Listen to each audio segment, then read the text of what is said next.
Shock horror, he's late. Look, I like to see it as a little bit of a cute, it's a cute little tradition we've got going. You know what I mean, everyone? Welcome, everyone who's patiently waited for me to go live. We are back again for the Monaco Grand Prix pre-race Chinwag. Chinwag. Must forgot how to say Chinwag there. Roll intro. Bada boom, bada bing. Lovely jubbly. Hello, everyone. Thank you all for coming. Thank you all for taking part in what is going to be a probably quite a long pre-race stream, as these typically go. So if you're audio only, buckle up. Maybe you're watching along in the car. Maybe you're listening along on the toilet. Wherever works for you. You know what I mean? Like it's come on, it's all good. Welcome, Jacques Cameron, Jenga, Game Over Penguin, Danny, Vixten, Jonathan, Salim, April, Vampire, Ingmar, Kian, Juan, Bart, Georgie, Milo or Milo, Bass, Daniel, Queer, Techno Andrew, Bree, Bailey, Tub Talks, Hello Purse. Bit of the Aussie purse, mate. Love it. Willime, Alvaro Cheese, Pranay, Cardboard, Bailey, Chris, Typical Wolf Joe, Neil, Henry, Logan, Cian, Luther, Marcus, Michael, Jozo. Thank you all for coming. Thank you for all taking the time to listen to a man stand, should I say. I'm standing. I like standing. Standing desk life, right? Come on. Get to know and talk about Formula One. Monaco Grand Prix. We should hopefully have a Grand Prix this weekend. Again, obviously, horrific what happened last weekend and is still ongoing in the Emilia-Romagna region. So my best wishes to anyone affected by that, because, yeah, it's pretty horrible. I think there's like 14 people lost their lives so far. It's around that number. Not great. But Monaco, this weekend, the sport carries on. There is a lot of talk of rain this weekend, but enough to cancel the race. I'm sure it'll be fine. Right. Let's get into it. First of all, audio only again. If you want to listen to this just through your ears, or if you just want to go on Spotify and give it a rating or whatever, like, why not? Why wouldn't you? You know, why wouldn't you? Maybe you're not a podcast listener in your ears, but maybe you should. You know, it would be nice. I'd appreciate it. Right, okay, boom. Round 7, Monaco Grand Prix. We are counting. Obviously, round 6 was Imola. It didn't happen, but it will still go down as round 6. Just round 6. It was a DNS for everyone, I guess. So didn't happen last weekend, but we're back in Monaco. First of all, let's get a perspective of, because I would say Monaco is the most divisive Grand Prix. What is your opinion of the Monaco Grand Prix? Right, we're going to give 4 options here. Love it. It's good. And then bin. What are you saying, people? You've got 4 options to choose from. What do you make of the Monaco Grand Prix? What's your opinion? What's your take on it, right? Are you open to it being a thing going forwards? Are you happy with what it's like? Are you accepting of it? Maybe with some changes, but overall accepting? Or do you think it's just a nostalgia merchant, because it's been on the calendar for a long time, it gets passes that it doesn't necessarily deserve? Where do you sit on it? And also, thank you, Ender, for the €5. Hi, Tommo. The Chinwag is going to cheer me up after my last day of high school. Congratulations. Well done. Finishing high school. Big, I don't actually remember. I was literally talking about this with Hannah, yesterday. I don't remember my last day of college. I remember my last day of is secondary school in the UK. So my last day of, year 11. Getting my results. I remember that. But I don't remember my last day of college. That kind of all blended in. That's back when I was doing motorsport engineering. When I thought I was going to be I could have been working for one of the F1 teams if I'd made some different life choices. Just as I don't have the brain to develop cars, but no, you know what I really enjoyed actually in my motorsport course, and it sounds really niche and unusual, right? But when I did my motorsport course, we covered various different angles of it. We didn't really cover aero, to be fair. It was more the mechanics. But there was just as much practical as there was theoretical stuff. And I really enjoyed the composites and materials unit. Like, I think I got maximum marks in that because I just found that really interesting. So I feel like if I had gone down that route, I would have been like working on like carbon, like, I don't know, layering panels or something like that. That could have been cool. It would have been a really niche, kind of not very not very not very glamorous role, but it needs doing because there's a lot of carbon fibre in Formula One. You know what I mean? Right. Okay. Lovely. Lovely, jubbly. What are we saying? So we've got a poll going. 580 of you have voted so far. 19% of you love the Monaco Grand Prix. 42% of you think it's good. 33% think it's and 7% is bin. Yes. I think we're all, we are all well aware of what Monaco gives and what Monaco taketh away. Okay. And we've got 22 races on the calendar this year. It was going to be 24. It will, once again, they will try and do 24 next year.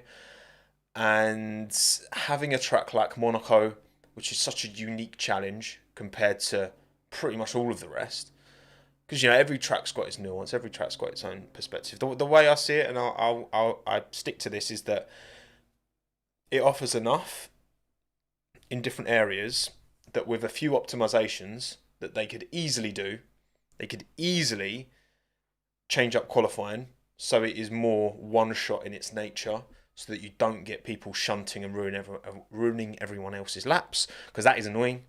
Do that and then mandate a 2-stop, maybe one. Yeah, soft, medium, hard. You have to use it in the race. For me, that is enough to. You're not going to get wheel to wheel at Monaco. The cars aren't going to get any smaller. It's not going to happen. But for me, with those small changes, you make Monaco unique enough and different enough and still a huge challenge. Because we take it for granted, these drivers pounding around, keeping someone behind. You've had like Daniel Ricciardo keeping Lewis behind when he was in the Red Bull and it was half breaking down. You've had, even Checo last year, when he was, we'll touch on last year because obviously Checo did win the race last time out in Monaco. He had a bit of a train behind him, no one could get past. But to not shunt around a track like Monaco, these are incredibly talented drivers. They make it look easy. I mean, you look at how close drivers often got to the walls in Baku.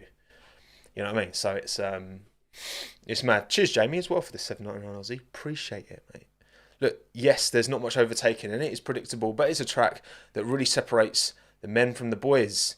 Yeah, I think it's easy to take for granted what they're able to do and how consistently they're able to do it. But it's a different challenge entirely, isn't it? So yeah, I'm not averse to it being on the calendar at all. I don't think it's perfect. Again, I think those two changes immediately would make it better than it already is.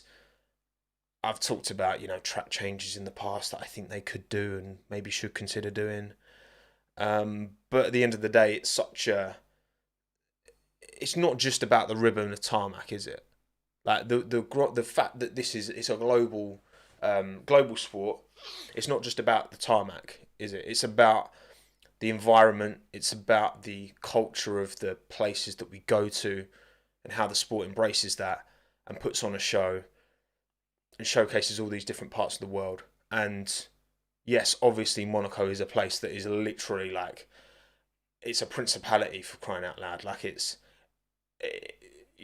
if any venue screams like privilege and the history, the maybe archaic side of Formula One, not being very accessible, all of that, it's Monaco. Of course it is.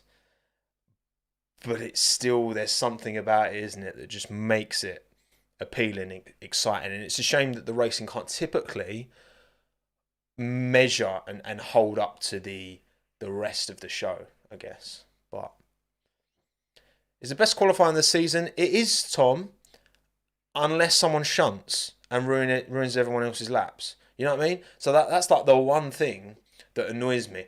And even like traffic, like F2 doesn't have the normal qualifying layout in Monaco. Like, it's the only event on the F2 calendar where everyone's split in half and you have 2 sessions. You have 2 sessions with, say there's 22, 24 cars on the grid, you have 2 sessions of either 11 or 12 cars. Boom, because there's too many cars on track. These are young drivers as well, and they're going to get in each other's way. And sometimes you just can't, like, these cars are big. Even the F2 cars. I feel like the F2 cars now are, I could be wrong, I haven't actually looked. What's bigger, the F2 cars now or the F1 cars back in like 2005? Because I feel like the F2 cars are bigger than the old F1 cars. So like, it's just physically getting out of the way is a challenge. Because you don't have massive runoffs that you can just go, I'm just going to go on the runoff, get well out of the way. Yeah, F2 cars now. So, if F2, they acknowledge that Monaco requires, if someone pitched Monaco today, if Monaco didn't exist and someone pitched the same track today and you didn't have the history, there's no chance that gets on the calendar because it's just way too narrow, it's way too congested. The reason it still exists on the calendar, and I'm not saying that's right or wrong that it doesn't get approved, but I'm there's no way that it gets on the calendar. It's on the calendar because of its history. I get it, and I want to maintain that, of course. Just make a couple of little changes. You don't have to fundamentally change the sport, just a couple of little rule changes for it. And again, you've already got something different for F2, so why not? Right, final, 890 votes, so 19%, so about 20% of you love it, about 40% of you think it's good, and the rest, 35% F, 7% bin. I mean, I expected more anti-Monaco, to be fair. I did expect more anti-Monaco, although the votes have just jumped up now that I've drawn attention to it, so boom. The cars 2005 were 4.5 metres, the F2 cars now are just over 5 metres. There you go, Mason. Yeah, mad. That is actually mad, isn't it? The F2 cars now are bigger than the old F1 cars of like the mid-2000s. But then you go back to the 90s. Like, I've been lucky enough to, I've seen like the FW14B in person, and that car's huge. It's massive. Like, the tyres are massive on that car. But also they were much simpler aero-wise, so there was a lot less dirty air. Blah, blah, blah. But yeah, talking of last time, I've had this up on screen, not really talked about it. Checo's win, converted, helped massively by Ferrari incompetence, of course, because this was Charles' race to win, and then Ferrari decided to Ferrari, as they often do. Look, I'm not. Whether or not Checo crashed on purpose, okay, it from the way it looks, I feel like the fact he didn't even attempt to counter steer, just seemed a bit odd to me. But regardless, he couldn't have possibly foreseen that the Ferrari. Well, maybe he could have actually. What am I saying? Checo couldn't have possibly seen the Ferraris messing up. Well, of course. He must have thought, well, look, as long as I can put myself ahead of Max, then there's a good chance the Ferraris will do a Ferrari, which is exactly what they did, and then I can win the race. He knows what he did. Yeah, I mean, it doesn't look good. But look, I mean, it was I missed Monaco last year. I missed the race. I was doing something. I can't remember why, but I didn't see that race live. Obviously, I saw qualifying live, but I didn't see. But yeah, big brain move. Maybe he's operating on another level to all of us. And look, you've got to say, there's been a lot of talk, and we've got some Mercedes side pods to talk about. We've got lots of things to talk about, but this surely is the opportunity. This is the opportunity for a non-Red Bull car to win a race. If any Grand Prix, because Red Bull could there's no reason. If I had to put money on it, you'd think if Red Bull win this race, if a Red Bull car, Perez or Verstappen, wins this race, then it's looking good for a Red Bull clean sweep. I'm not going to lie. Because, this track plays least to their strengths more than any other. Aston Martin win. We'll see, because Fernando's been Is he been cursing it though? Is he been jinxing himself by dropping all these little not so subtle hints that this is the place where Fernando wins? Was it 28th of the 5th, which you add 28 and 5 together, it's 33, and that's how many race wins Fernando's going for. But that's also Max Verstappen's driver number, so yeah, exactly. Michael, you said it at the same time as me. Exactly. 33 is coming. Look, I'd love to see it, of course. Especially as, when you look at the driver standings, after 6 of 23 rounds, because again, Imola was a round that didn't count, but I'm still going to put it in here. Fernando is, I say only, he's only 30 points behind Checo. I just spilt my drink down me.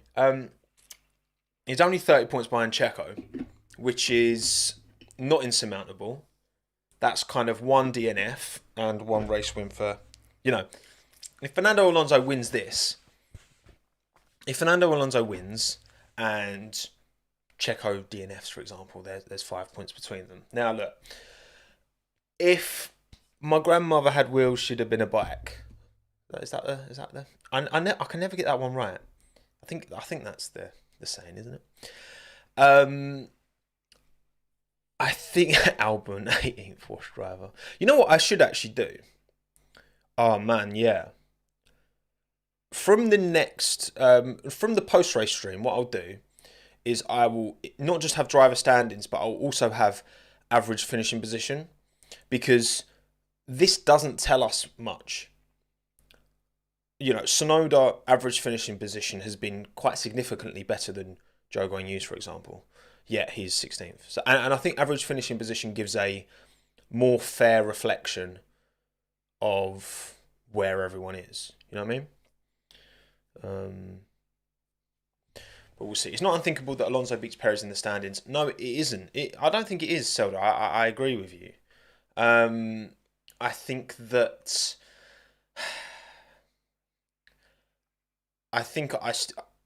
our best hope, yeah, for sure, is a Verstappen-Perez fight. Because that's the thing, Red Bull aren't going to stop developing their car.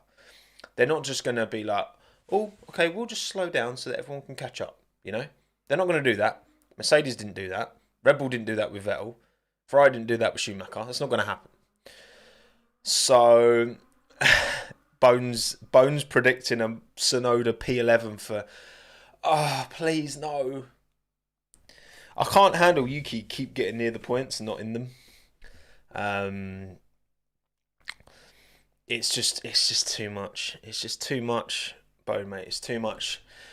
Shall I do my J-Bone? That's my version. It's not quite as good as the original, and I've probably blown everyone's everyone who's listening via headphones. I apologise. But when Bone's in town, you got a J-Bone, ain't you? Look at how low Leclerc is as well, man. It's so tragic. 34 points, man. It's not good. It's not good. The wind tunnel clearly doesn't have that big an effect if you have new heat. It's all about. And actually, if you watched my latest video that I put out this morning, it's all about F1 budgets in 2008. The stupid amount of money people were spending. There is no correlation. In 2008, Red Bull and Toro Rosso, their joint budget was still less than Sauber, less than Ferrari, less than Renault, less than Honda, less than Toyota, with two teams. Like, it's mad. And, I mean, Sauber could have won the championship if they didn't howitzer their season into the side of a hill. Sad times, but yeah, it's there's not a lot to fight for at the front, but there's certainly still a lot to fight for through the rest. It's not just about who wins. Obviously, that is the main thing, but there's everyone else. I mean, look, you've got 3 drivers on 2 points, 2 on 4, 2 on 6. Things will. I mean, this lower midfield this year is going to be 9 impossible to predict, because you've got you've got 4 teams that are clear of the rest on pace. So there's only then, as long as they don't break down and have any incidents, then there's only 2 positions left to actually divvy out, you know what I mean? Thank you, Molly May, as well. Didn't know you were a fan. The 199. Appreciate it. Right, okay, so they're the driver standings after 6 of 23 rounds. Max Verstappen 119, Perez 105, Alonso 75. So, again, this might not be the weekend that Red Bull take it, but ultimately, from a constructor's point of view, this is a done deal. This is a done deal. Okay, it's done. It's finished. Pack it up. Go home. Give them the trophy. But good thing that apart from the teams themselves, the fans aren't really fussed about the constructor standings at the end of the day, are they? I mean, look at how successful McLaren have been. They've not won a constructor since 1998. So, you know, how many points did Alonso get last season? Good question, Hamza. I'm not sure. Someone in chat. How many points did Alonso get last season in the Alpine? Because he was closing up to Ocon towards the end, but couldn't outscore him. But that's mainly because of Alpine problems. So yeah, 224 Red Bull, 102 for Aston Martin. Mercedes though, close, 96. Bear in mind as well, the end of next month, so in about a month's time, so 30th of June, is when the ATR resets. So Red Bull will still have their punishment, their additional 7% less ATR time from, was it October last year that they were given that punishment?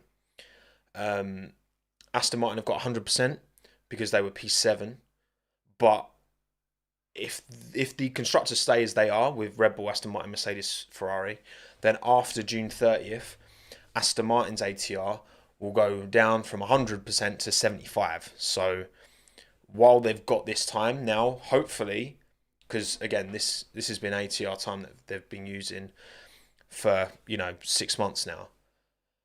Hopefully they've been able to actually optimize and make the most of it.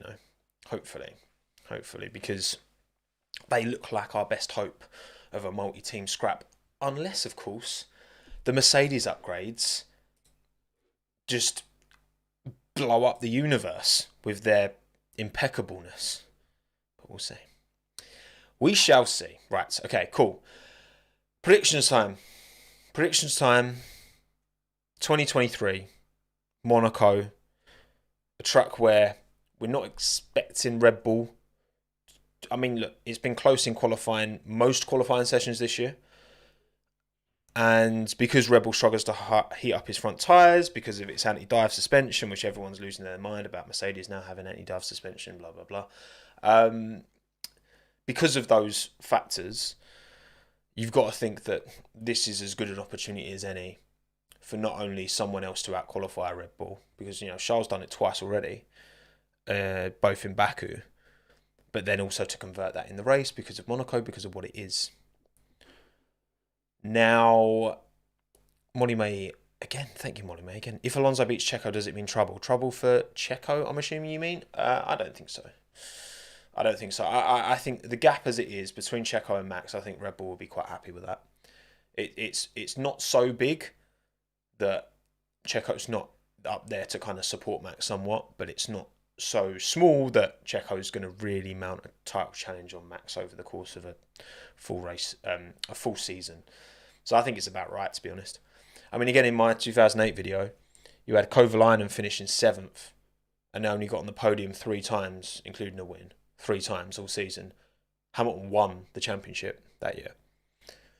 And 2008 is not remembered for Ferrari winning the Constructors. It's remembered for Hamilton winning the Drivers' Championship on the final corner of the last lap. Obviously, that's added. But people remember which driver won the Drivers' title because that's what fans actually care about.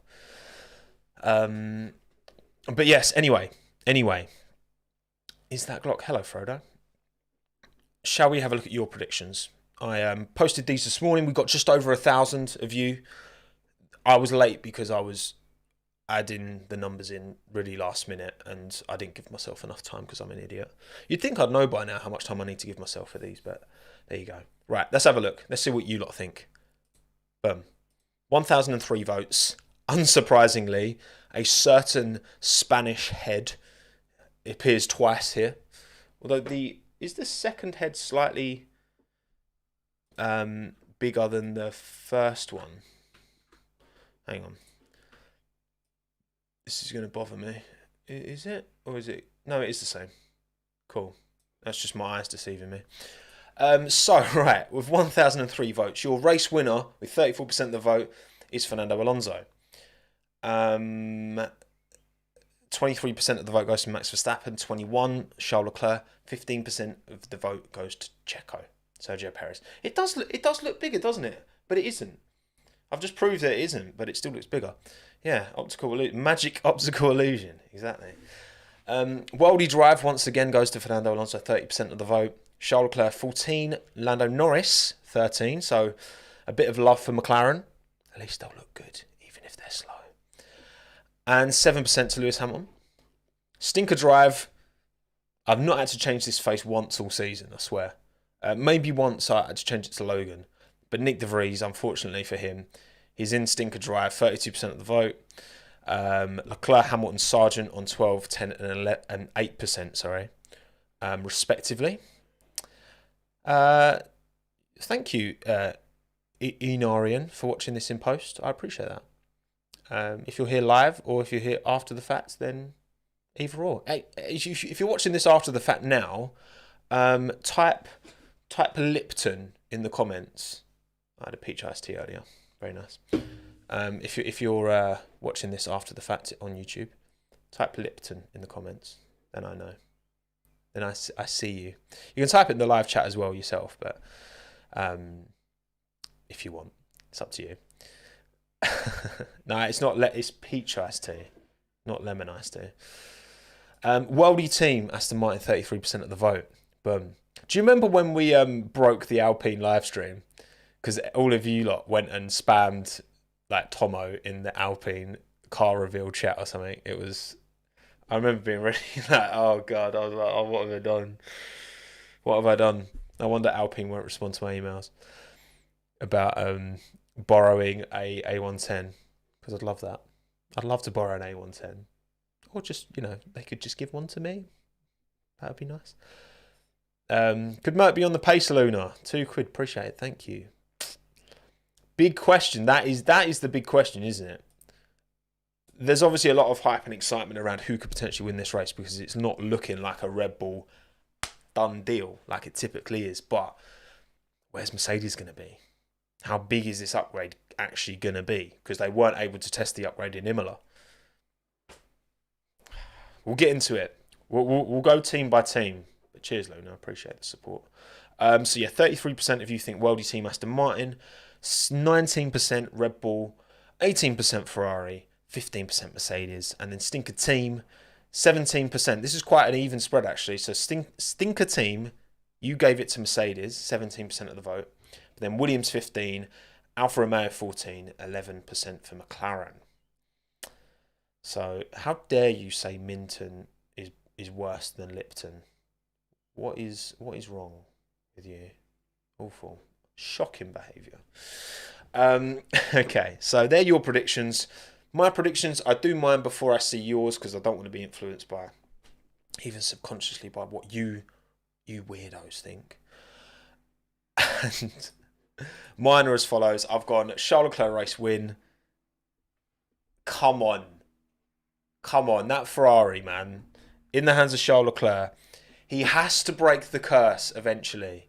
And this is the time. I don't know if you've seen as well, I shared it on Twitter earlier, him and Arta as well, his brother, wearing a really nice tribute helmets from their dad's old lid, because Papa Leclerc, Herve, he used to race and raced around Monaco a few times, not in F1, but he used to race. And they've basically both got his exact helmet design, like the base design, and then in like red and white, but then Arta's got it in red and white, and then Leclerc's got all the bits that Arta has in red and white, and it's just like a reversed version. So that's really sweet. But also, yeah, I mean, Leclerc's been, you know, he's been the master of his own downfall many a time in his own career, but ultimately, when he's not been playing catch up, when he's not been pushing, which, look, ultimately it's your job to push and not crash, of course. But I do believe in Charles. I do think Charles unreal. I do really think he's right up there with Max. He just needs a package that he can believe in, a team that he can trust in, which I don't think Ferrari are being that team right now and haven't been for a while. And this is the time that the curse breaks. So you heard it here first. Worldie drive Pierre Gasly. Gasly's been doing okay in the Alpine, but I think this is ultimately now kind of home Grand Prix for the French drivers now that we don't have a French Grand Prix anymore. So it's as close as they're going to get to a home Grand Prix now. And yeah, there are sirens in the background. I don't know what's going on. And I'm feeling good about Pierre. I think he's going to have a good weekend so far. Stinker, I've gone Russell.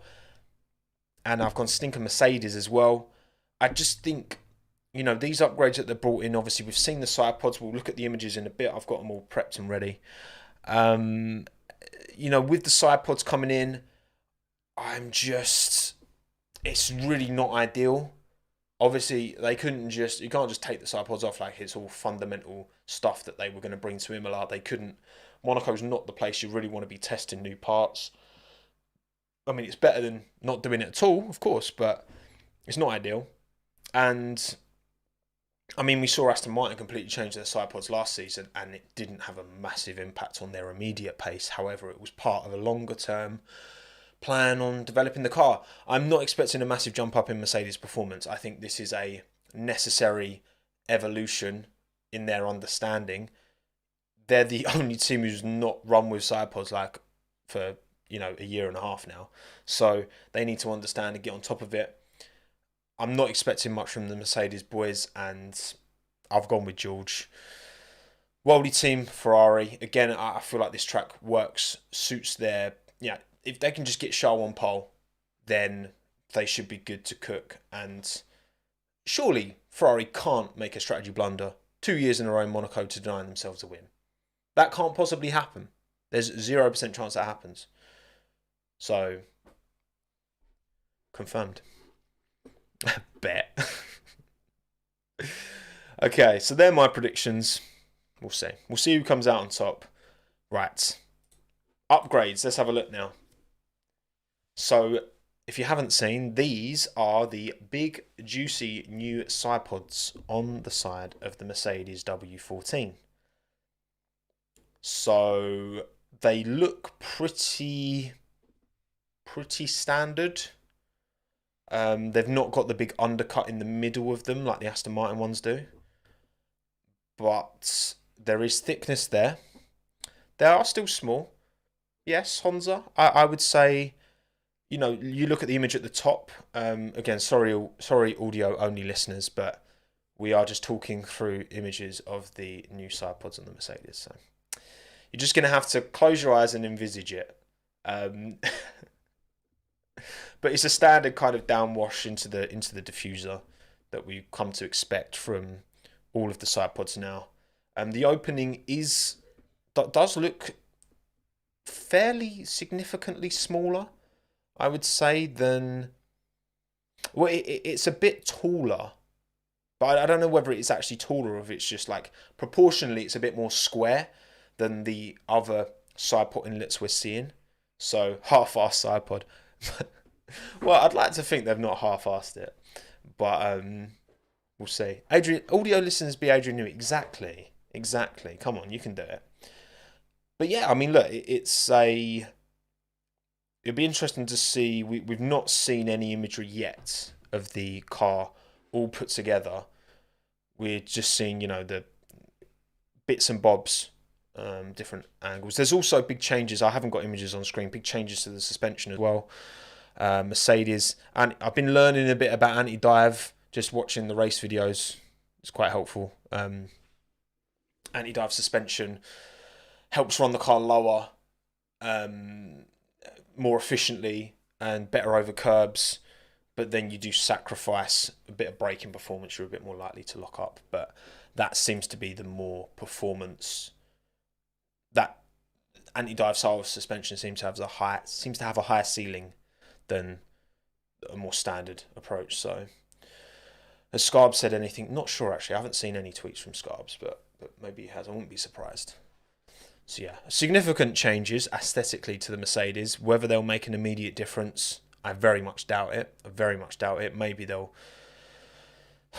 maybe a couple of tenths, but I can't see this making a huge difference. And again, it's going to be difficult to get a real measure of the effectiveness of these upgrades around Monaco. But we'll see. New diffuser as well. To be honest, Charmander, I'm not sure outside of this. So yeah, maybe there is a new diffuser as well.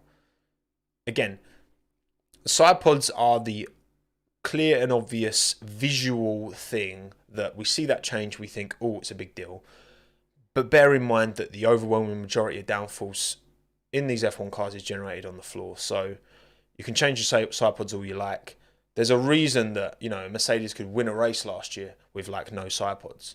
The floor is the bigger factor in all this. And you've got to think that with Mercedes' approach, with Mercedes' experience, with James Allison coming back into this kind of car management development role, that the pieces are starting to fall into place for Mercedes.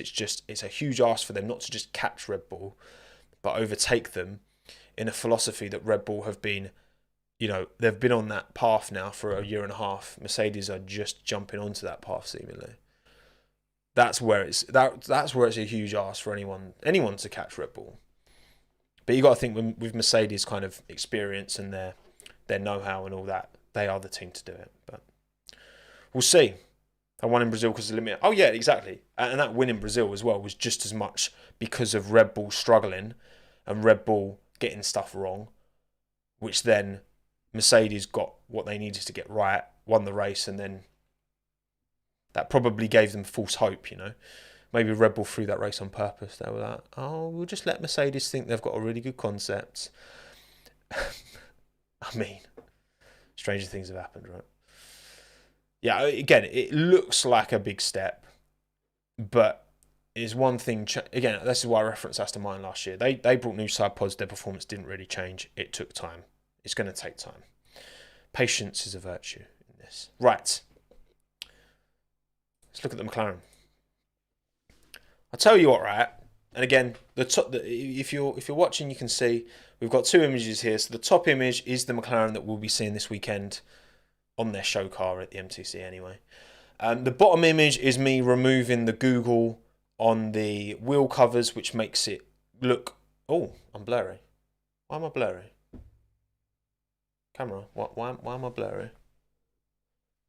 Stop being weird. There we go. For me, this is a banger. It's a banger. I love it. And it is a cigarette car as well, isn't it? Because you've got the orange, the white, and then the black. It does look like a cigarette, but it's beautiful. I love it. But it's even better with black wheel covers. I'm sorry, Google Chrome. You've got a big Google Chrome on the white side pod, on the front wing as well. You don't need the wheel covers as well. The wheel covers, they're clever. It's a smart idea.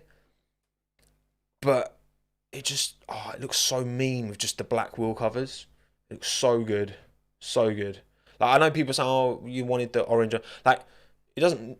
This is sick. This is sick.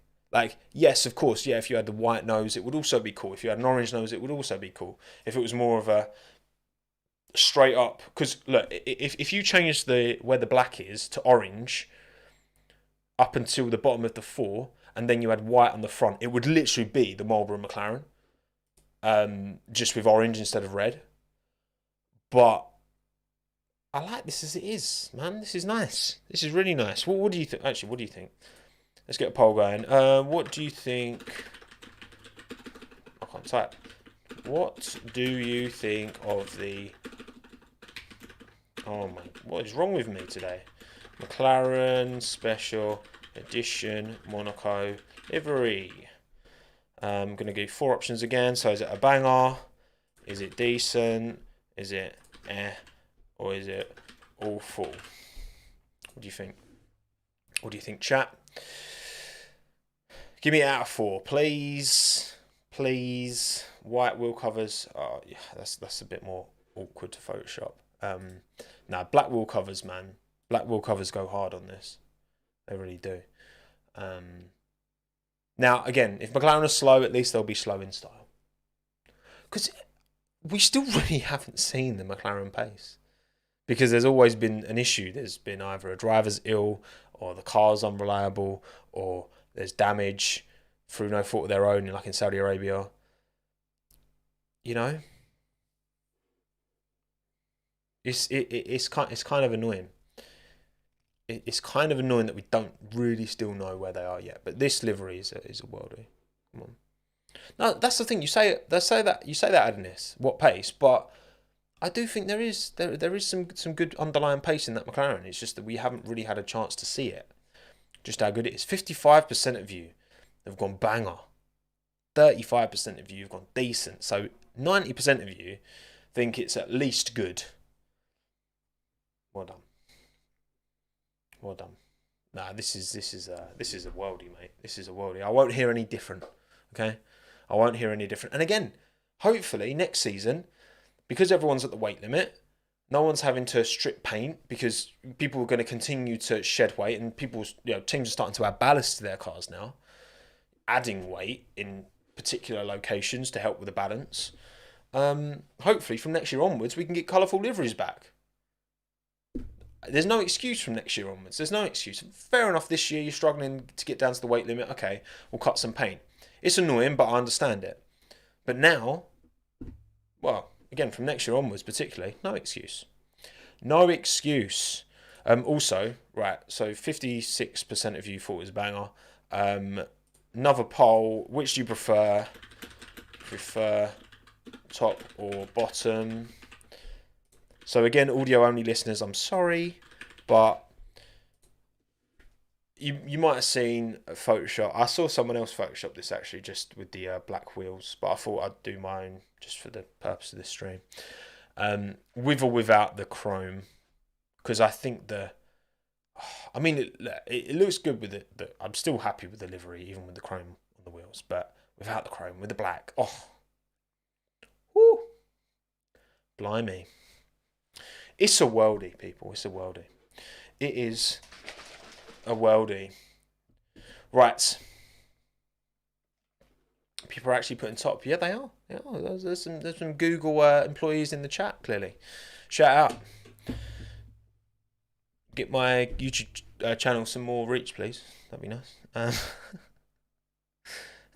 Look, people are allowed to prefer the top one. That's okay. It's a silent minority.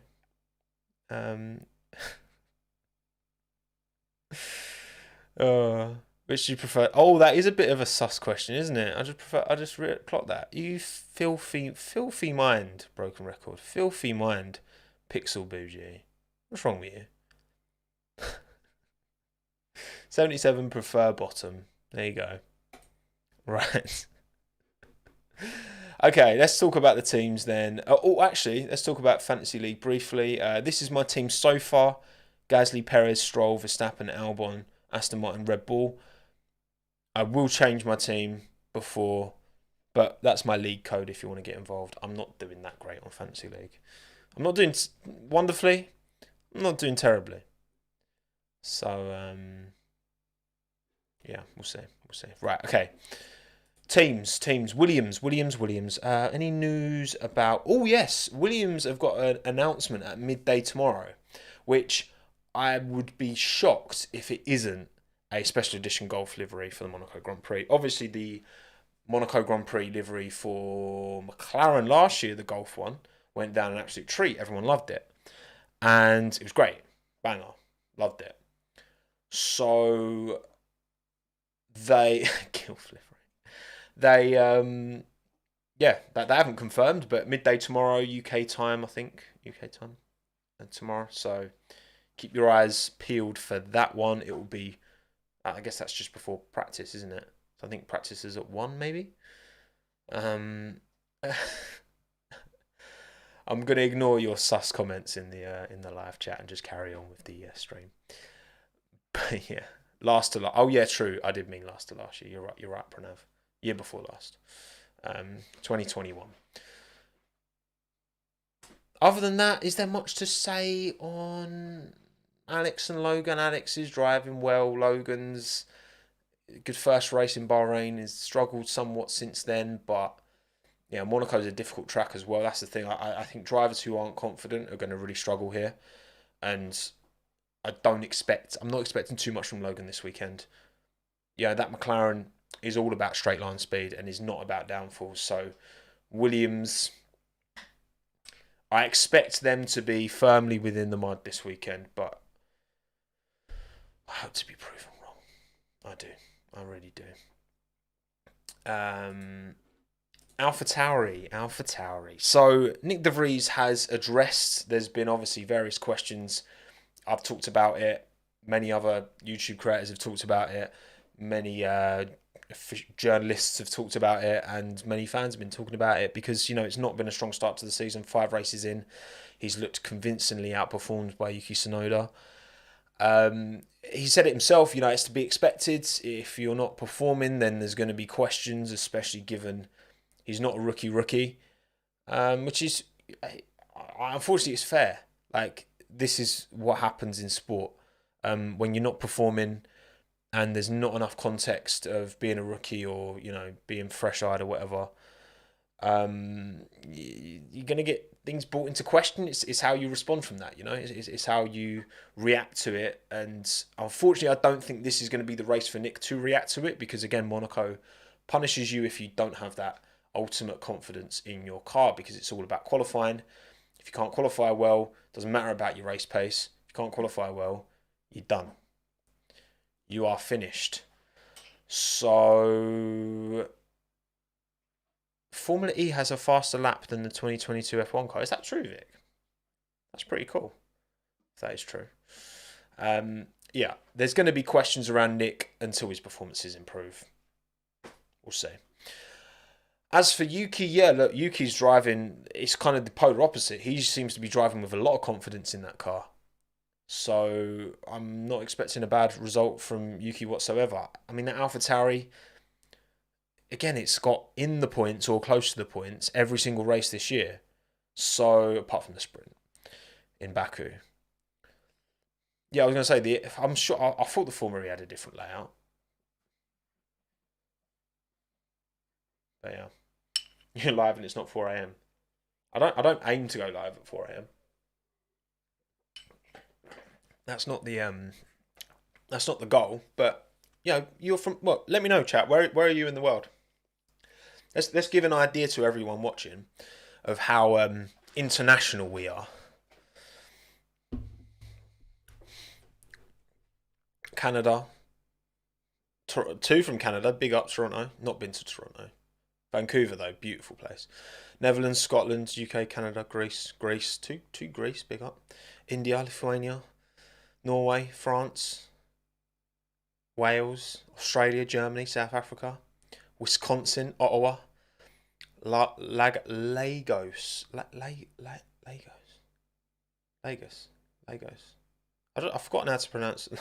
Is it Lagos? No, it's Lagos, isn't it? My southern Englishness wants to go Lagos. Or is it Lagos? I don't even know. Tokyo, love it. Birmingham, Uganda, Czech Republic, Guyana, Bristol, Connecticut, South Africa. Oh, it is Lagos. I need to look it up. Because I can't trust chat to tell me the right pronunciation. Korea, love it. See, so something for every time zone. Something for every time zone. Okay. It is Lagos. I thought it was Lagos. Also, obviously with Yuki and the recent news about Aston Martin's Honda deal, which is coming. I did a stream about that yesterday. And Honda, Tsunoda, he is a part of the Honda Formula Dream program. Strong ties to Honda as Yuki Tsunoda. Obviously, that's a long way off. Fernando and Stroll, that's not a lineup that's changing anytime soon. does call into question. I think if Lawrence Stroll wants Aston Martin to win a driver's title with Fernando Alonso, is the driver most likely of him and Lance, of course, then I think they can keep Lance Stroll. I don't think there's an issue.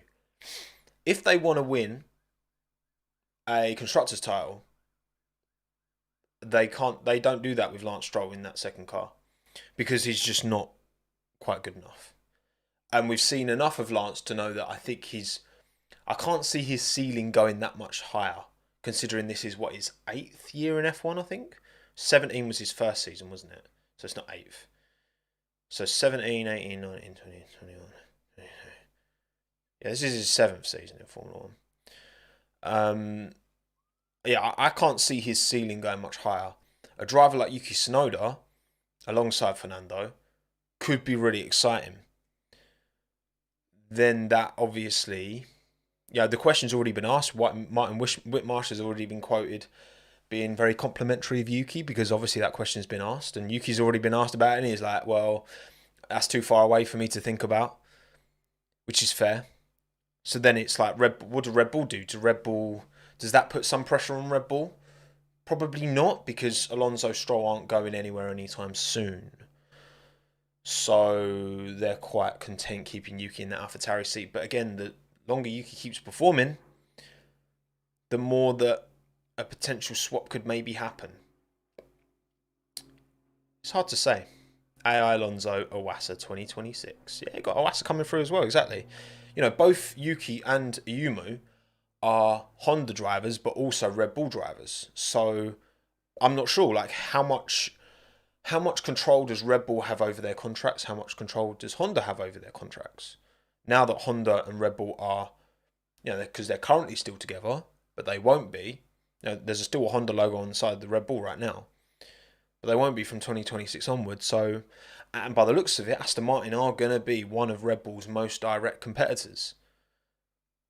So it's interesting. It's maybe not a problem right now, but if Yuki keeps performing and keeps proving how good he is, then I don't know how that plays out, because he's a super exciting prospect. And Yuki Tsunoda is, how old is he? He's 23. 23, so he's still a little baby. He's still a wee baby. Do you think Lawrence would actually kick out his son? Look, I don't know. We'll talk about Aston Martin now. Sod it. It all really depends on... Well, it depends, because Lawrence Stroll owns that team, but it's not like he has 100% control. There is a board of directors. Again, there's a board at Aston Martin. I don't know if, say there was a mutiny within inside that team because they were like, Lawrence, we're so close to winning something and we need a better driver than Lance, but you won't get rid of him because he's your son. I'm not sure. I don't know what the balance is there. Look, Lance is not a bad driver, again, by any stretch. And you look at so many instances, Barrichello was significantly slower than Schumacher, and that didn't stop Schumacher winning title after title after title. You had, again, Kovalainen when Hamilton won in 2008 was way off, but that didn't stop Lewis winning. It just depends on what... And obviously a constructors means a lot to a team. I get why it means a lot to a team. We as fans typically don't really care about constructors, but from a team's point of view, we are the winning team. It's not just having the winning driver, it's the winning team as well. Mercedes, when they were winning, they would celebrate the constructors almost, if not more maybe, than the driver's title, like internally. So it just really does depend. You want that number 1, 2 driver if you want to win driver's titles, which they do have. So it's pros and cons in it. There's always going to be pros and cons ultimately, but we'll see. But it's a weird one, isn't it? Apparently, I was reading articles like Honda were pitching to various teams, not just Aston Martin. Apparently, Williams, McLaren were also in discussions with Honda, and they've decided to go with Aston Martin with like a works deal. There's always the potential for other teams to take on Honda power units, but the whole point is that they get their own engine, they get more control, they get this exclusive relationship. So it remains to be seen whether any other teams will get Honda power units in the back of them. We'll see. Like McLaren, Honda, I mean, you can never write it off, right? But then surely Aston Martin wouldn't be happy about that, because they're like, well, hang on, guys, like, we're meant to be exclusive. You're going to work with us to win world titles exclusively, and now you're going and getting in bed. Again, it's a works deal, so that implies exclusivity, but it doesn't necessarily mean it. So maybe I am Nikos, maybe I'm just waffling. That's what I do best, you know. That's fine. No one wants a Renault engine. Yeah, sad. It's also back to AlphaTauri, because look, again, how much can you trust what these team principals say? Debatable, but apparently it's been confirmed now that AlphaTauri is no longer for sale. Now, obviously, this is something I've been talking about for a long time, the idea that I think that team should have been sold, or how does it make sense for, you know, them to carry on running that team? You know, having 1/5 of the grids owned by one company as well isn't ideal. Ideally, that wouldn't be a thing. Ideally, it would be an independent running that team. But regardless, it looks like they saw offers. They weren't happy with what they were getting offered, and so they've taken that off of the table. They're going to keep the team and fines off, from what I've read anyway. Again, you can find the articles yourself. From what I've read, they're going to plan on keeping the team and fines, but moving a bigger component of the team to the UK, just to, I guess, from just an efficiency point of view, and rolling it into Milton Keynes. I agree. It should be. It would be exciting to see another team to come in and take it over, but it doesn't look like it's going to happen. And yeah, I mean, I don't love the concept. I've never. It doesn't sit massively well with me. Like, over time, I've come to accept that, you know, there's two Red Bull teams, and as much as they like to express, you know, there's a big difference between the teams, and I don't disagree. You know, Haas take more from Red Bull than Haas take more from Ferrari than AlphaTauri take from Red Bull. I get that, but it's just, I'd just rather it not be a thing. Again, like, Red Bull could use Toro Rosso as a proving ground for Honda in, 2018, 17, whenever, because Toro Rosso took the Honda engines 1 year before Red Bull. It's little things like that. It's just like, come on. It doesn't feel, and it probably is more fair than we feel like it is, but it just doesn't feel, it's like, it'd be like, I don't know, it'd be like two Premier League clubs being owned by, yeah, it'd be like two Red Bull teams in the Bundesliga or whatever, Leipzig, and, you know, you just wouldn't feel like, it's not ideal. I don't have a massive problem with it, more because I've just come to accept it, you know. But fundamentally, ideally it wouldn't, because it just, the metrics just don't look great, you know what I mean? But Man City and Mantown. Oh, that's funny. I love that. Yeah, we'll see. Team principals say things all the time, so it could still be for sale. Alfa Romeo. Awful Romeo, should I say. Any strong opinions in Man Village? Man Athletic. Any thoughts on Alfa Romeo?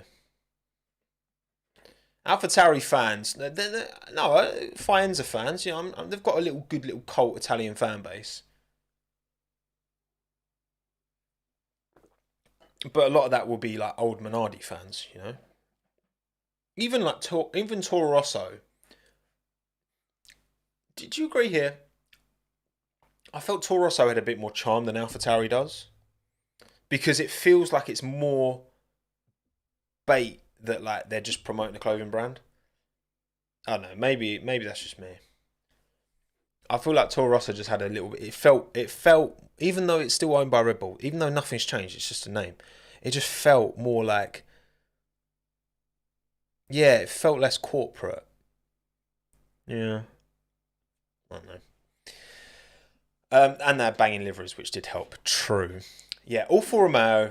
What? How do you solve a problem like Alfa Romeo? Oh, Sauber, man.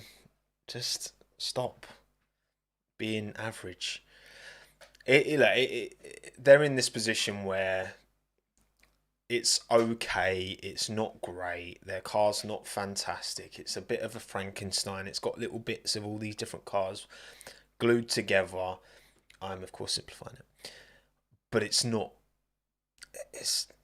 Sauber wish they were average. That's the problem now, though, because it's very easy now because Williams have stepped up, because AlphaTauri have stepped up as well. It's like, we say, oh, maybe the AlphaTauri is the slowest car, but Yuki's got in the points or close to, or P11 every single race, so it can't be that bad.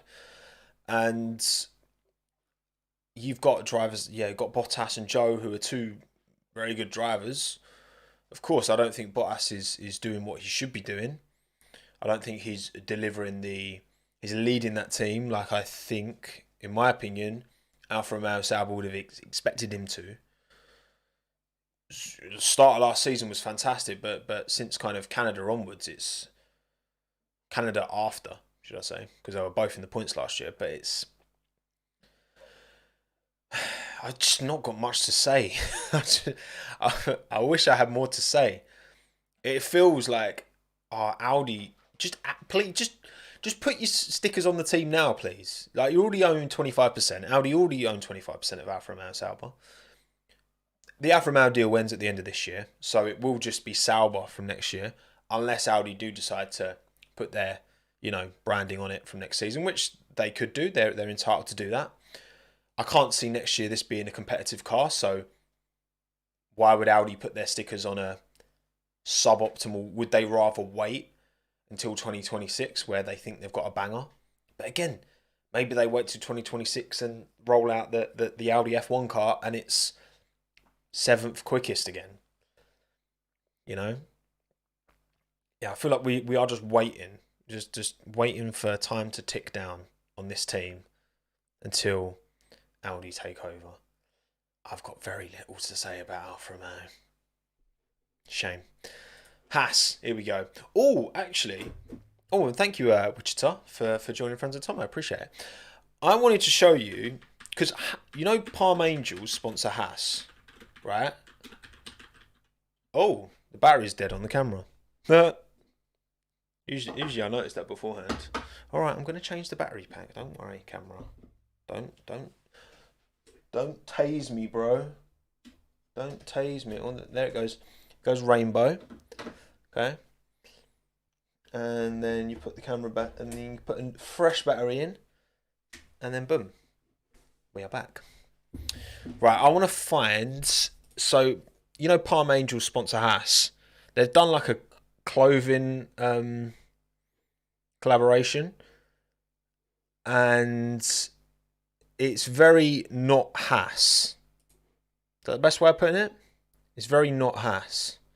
Like, right, let me just hang on. Let me sort out screen share. Let me put that there. Again, sorry, audio only listeners, but look it up. Haas Palm Angels. Let's put that one on, and then if we do this one, there we go. Lovely. So this is the little promo for the Haas Palm Angels. It's some kind of helmet, weird, right? So scroll down, and you've got these. These look quite cool. They look very ASSC, which is this hat, right? Like, cool, nice big oversized graphics. Like, okay, interesting. It was like Miami t-shirt, whatever, right? And these cost a ton as well. Palm Angels is super expensive. Like, imagine like Otmar, not Otmar. Imagine Otmar as well. Imagine Gunther Steiner pulling up in this fit. Like, it would be pretty crazy. And this.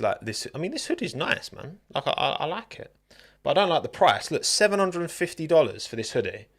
$750 for a Haas Palm Angels hoodie. I mean, again, it's not. They don't have the Haas logo on it, so it's kind of like it's inspired by Haas, and it says like Haas in the URL at the top.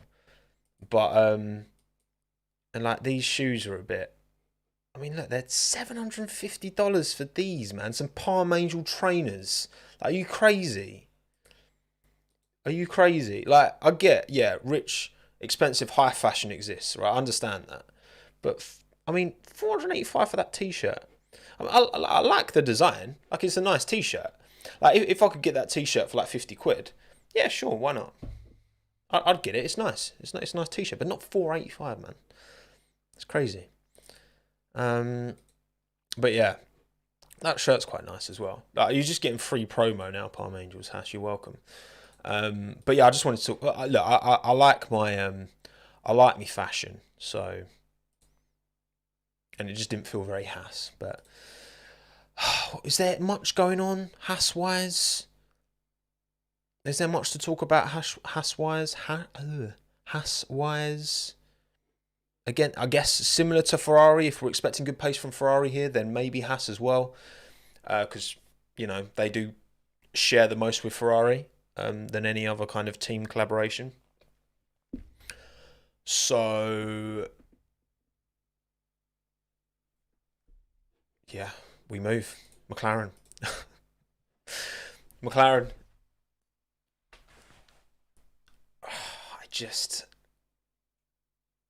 The thing, I don't think McLaren are like they're gonna be like sixth, aren't they? They're maybe gonna be ahead of Alpine, but I feel like they're probably gonna be sixth.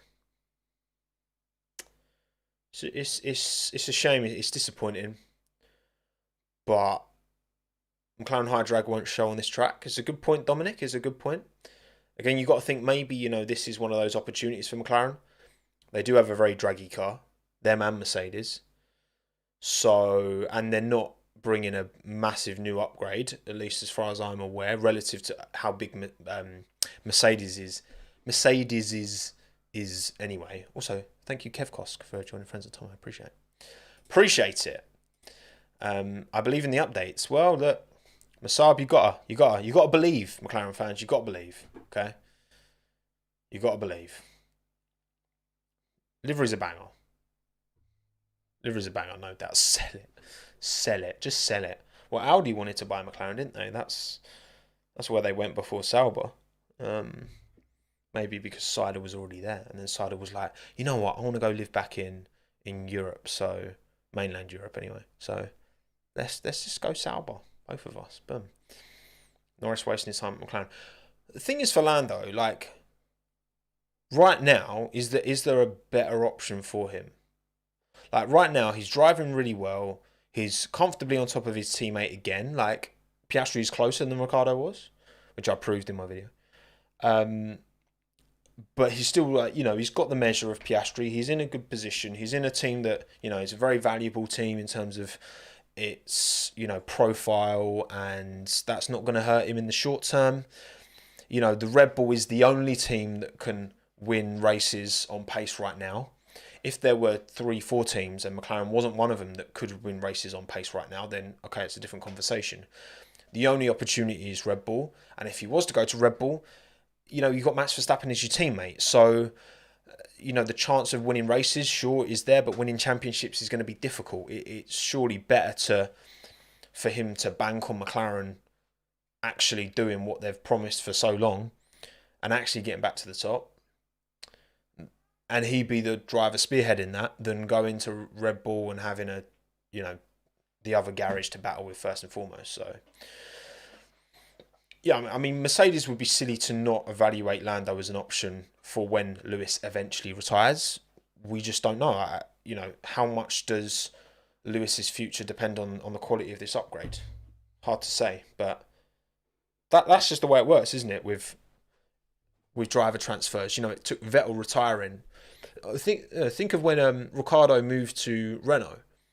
All of the, You know, because Ricciardo moved to Renault, which means Gasly got promoted, Hartley got dropped, so then Kvyat and Albon got brought in, both who'd been dropped by Red Bull. Like the knock-on effects of one thing, Vettel retiring, then Alonso moves, then Piastri moves, like it all just, then Gasly moves, then De Vries comes in, like it's the knock-on effects, and it just takes one domino to fall. And whether that domino is Hamilton retiring, whether that domino is anyone else retiring, like, or someone changing team, like it's hard to say. But he's in a good place for now. Like, I don't think a move to Red Bull would be the right one for him. I just think, you know, stick where you are. You're doing bits now. Keep on doing those bits and then see what happens. Alpine is just French. Yes, they are French. Yeah. I've got a lot of love for Pierre and Esteban. I do. They're two drivers that I really do hold in high regard, and I think Gasly's doing a really good job given the context of it's been a difficult start to the season for the team. No clear team leader, true, which isn't the end of the world right now because they're not fighting at the front. But of course, for their own egos. Like, I mean, Pierre's got the measure on Esteban in terms of points, in terms of head-to-head quali and head-to-head race so far, but we're only five. We've only had 5 events, haven't we? So time will tell from Alpine. Time will tell. Please, Alpine, give me an A110. I really like that. I love the A110. Yeah, Ferrari, good weekend, I think, is on the cards. I do think that, look, obviously, again, I made a video earlier this week addressing the whole Hamilton to Ferrari rumours. To me, that only makes sense as a backup for if Leclerc leaves. Because if Leclerc was to go to Mercedes, then the best thing that Ferrari could do is get Hamilton as a swap. That's the only way that makes any sense to me. Otherwise, it doesn't. Otherwise, it doesn't really make sense. I mean, maybe to replace Sainz, Hamilton, Leclerc would be vibes, incredible vibes. But again, I think Sainz is doing enough. He's close enough of the time to be that ideal number 2 driver. You know, if they do eventually get a package to fight at the front, then Sainz isn't going to be close enough to Leclerc now that Leclerc's settled in. You know, there is 2-3 tenths between them, which I think is the perfect gap. So, yeah. But again, this weekend, they've got a quick car in qualifying. That's what matters around Monaco. You do win the race on Saturday around Monaco, most of the time. And fingers crossed, Charles Leclerc, man.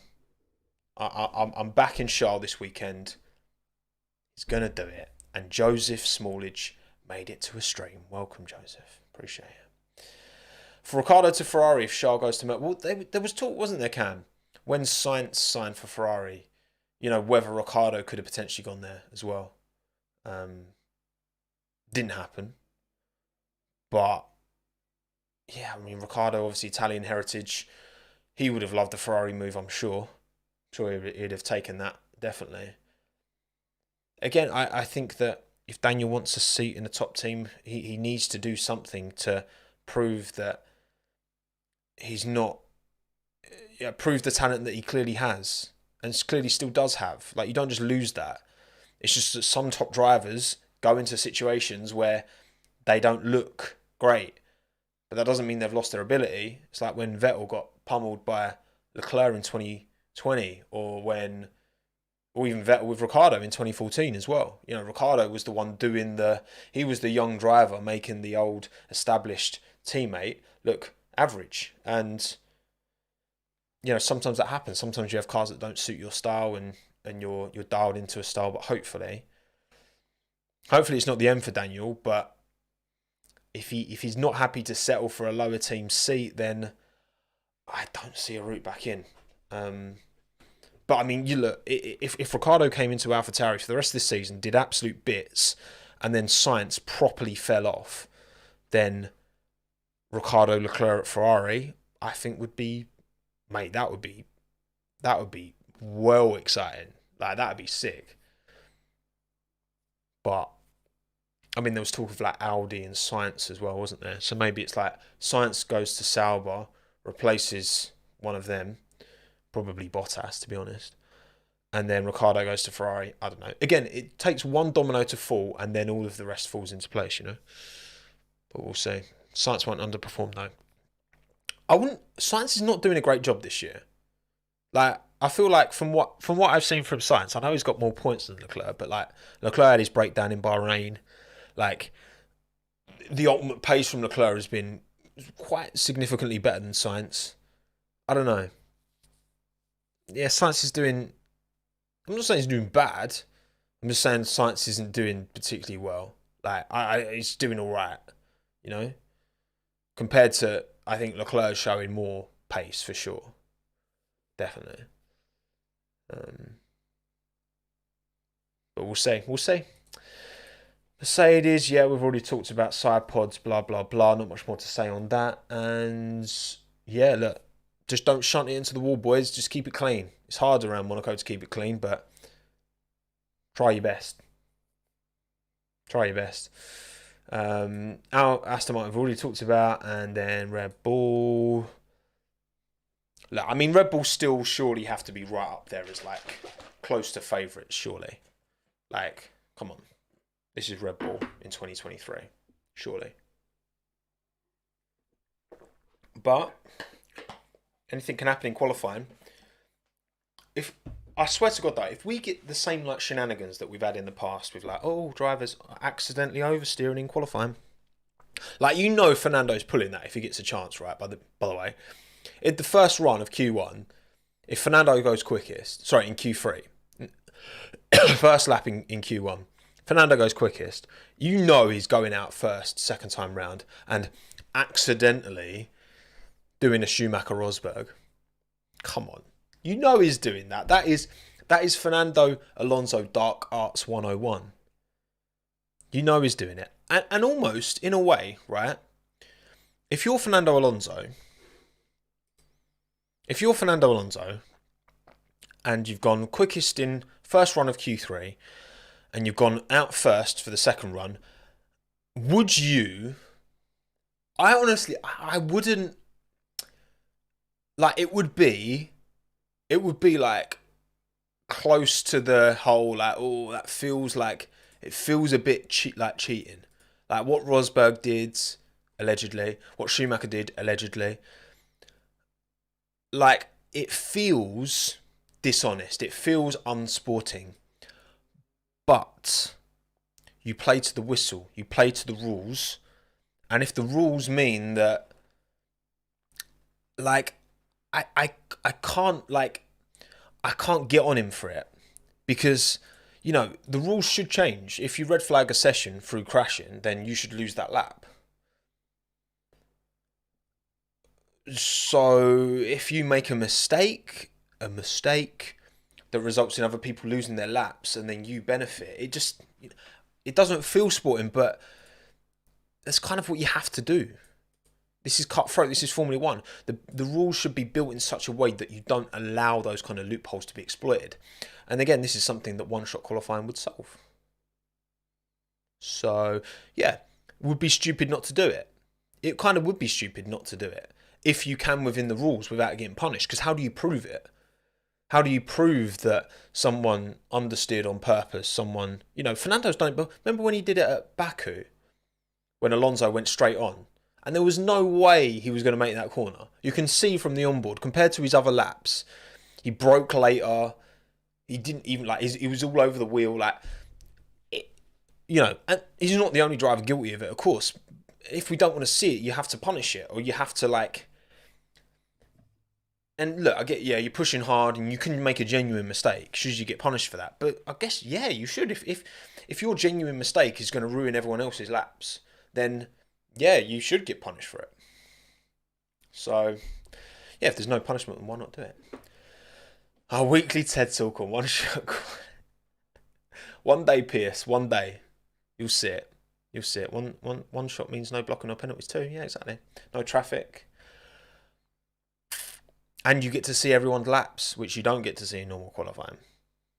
You don't get to see everyone's laps, so yeah, It's on the FA for not punishing. No, I agree, Hamza. In the same way that, and this is unpopular among some people, but all of Verstappen's escapades and, you know, silliness in 2021, like Brazil, for example, when he pushed Lewis 14 miles off the track, I don't blame him for doing it, because if you think you're going to get away with it, you got to play to the rules, you know? But yeah. Anyway, right, okay, cool. I think we're done. Everyone. That was fun. I enjoyed the stream. Did you like the stream? If you did. And if you didn't, then dislike the stream, because it's all engagement. Also, I'm instructing you now to go and watch my video that I put out this morning. There is a link in the description to this wonderful piece of YouTube art. And I'm going to spam it in the chat as well, because I'm allowed to spam, because this is my swamp. And I'm going to pin one of them to the top as well. So go and watch my video. I appreciate it. I was up till like 2 in the morning getting the edit finished, because I didn't want to have to do any editing on that today. And I'm happy with it. I'm happy with how it came out. It's a bit more of an evergreen video as well. So if you want something to watch for 17 minutes or however long it is, then feel free. Enjoy the Williams Golf launch tomorrow. I'm very interested to see what that car looks like, see if it can hold a candle to the special edition McLaren. And yeah, I will see you for the post-race Chinwag on Monday from hopefully a banging 2023 Monaco Grand Prix. And I will also see you on Sunday for the last lap. Watch along on the Last Lap YouTube channel. That is also linked in the description. So if you want to watch along somewhere with me, with Niran, with a couple of special guests as well, then you would be more than welcome. Thank you, everyone. Stay safe, be well, be happy. And also watch the video, because Minton's in it for like the entire first half of the video. It's a treat. It really is. Right. Thanks again. Have a good and cheerio. Goodbye. Adios. I'm done. Au revoir.